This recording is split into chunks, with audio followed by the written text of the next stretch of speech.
एक सैनिक युद्ध में अपने दोनों हाथ गंवा बैठा था, लेकिन उसके चेहरे पर दुख नहीं बल्कि खुशी थी। वजह थी एक नया मैकेनिकल हाथ जिसे वैज्ञानिकों ने उसके शरीर में लगाया था। यह हाथ सिर्फ देखने में असली नहीं लगता था, बल्कि उसकी ताकत इंसानों से कई गुना ज्यादा थी। कार्बन फाइबर से बने उस हाथ में इतनी पावर थी कि वह एक ही दबाव में शीशे की गेंद को चूर कर सकता था। टेस्ट के दौरान सैनिक ने मुट्ठी भर रेत उठाई और धीरे धीरे उसे उंगलियों से गिराया। उसे महसूस हुआ कि इस हाथ का एहसास बिल्कुल असली इंसानी हाथ जैसा है, लेकिन फिर भी उसके चेहरे पर हल्की बेचैनी थी। तभी उसने अपने अफसर से कहा कि वह एक महिला का हाथ छूना चाहता है, क्योंकि पिछले 10 सालों से उसने किसी औरत को महसूस तक नहीं किया था। यह सुनकर उसकी असिस्टेंट लीसा थोड़ी शर्माई, लेकिन आखिर में मान गई। डॉक्टर ने तुरंत चेतावनी दी कि सैनिक अभी तक इस नए हाथ का पूरी तरह आदी नहीं हुआ है, इसलिए जरा सी गलती किसी को नुकसान पहुंचा सकती है। शुरुआत में सैनिक ने बहुत धीरे से लीसा का हाथ पकड़ा। सब कुछ सामान्य लग रहा था, लेकिन अचानक वह खड़ा हुआ और लीसा को पकड़कर डांस करने लगा। फिर मौका देखकर उसे एक कोने में ले गया और उसके कान में कुछ फुसफुसाया। वह बात सुनते ही लीसा का चेहरा बदल गया। असल में सैनिक जानबूझकर ऐसा कर रहा था ताकि अफसर और डॉक्टर उन पर शक न करें। जैसे ही दोनों पास आए,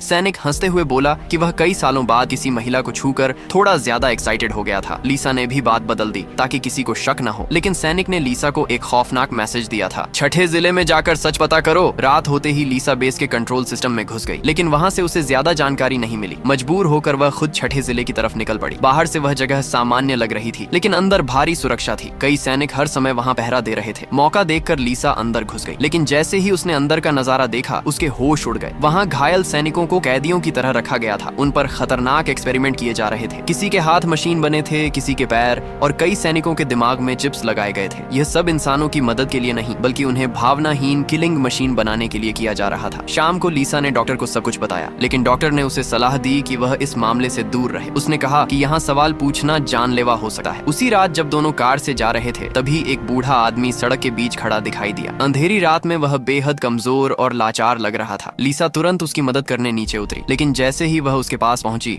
बूढ़े ने अचानक चाकू निकालकर उस पर हमला कर दिया। अगले ही पल उसने अपनी नकली विग उतारी और पता चला कि वह बूढ़ा नहीं बल्कि एक जवान आदमी था। डॉक्टर कुछ समझ पाता उससे पहले पीछे से किसी ने उसे बेहोश कर दिया। बाद में असली मास्टरमाइंड आराम से बैठा वीडियो देख रहा था, जिसमें लीसा को गोली मार दी गई थी। असल में वही इस पूरे प्रोजेक्ट का मालिक था। उसने इंसानियत बचाने के नाम पर घायल सैनिकों को कैद कर रखा था और उन पर बेरहम प्रयोग कर रहा था। उसका सपना था दुनिया की सबसे खतरनाक रोबोट आर्मी बनाना, लेकिन इस तकनीक में एक बड़ी कमी थी। मशीन बने सैनिक बोलने की ताकत खो देते थे, इसीलिए उसे डर था कि लीसा सच दुनिया के सामने ला सकती है, और इसी वजह से उसने उसे मरवा दिया। अगले दिन उसने लीसा की मौत को दुश्मनों का हमला बता दिया। डॉक्टर को उसकी कहानी पर शक तो हुआ, लेकिन उसने चुप रहना बेहतर समझा, क्योंकि उसके दिमाग में अब एक खतरनाक प्लान जन्म ले चुका था। उसने लीसा के शरीर की हूबहू कॉपी तैयार की और उसे एक रोबोट बॉडी में बदलना शुरू कर दिया। पहले उसने लीसा की यादों और चेतना को एक मैकेनिकल ब्रेन में सेव किया, फिर उस ब्रेन को रोबोट के कंट्रोल कोर में फिट कर दिया। जैसे ही सिस्टम एक्टिव हुआ,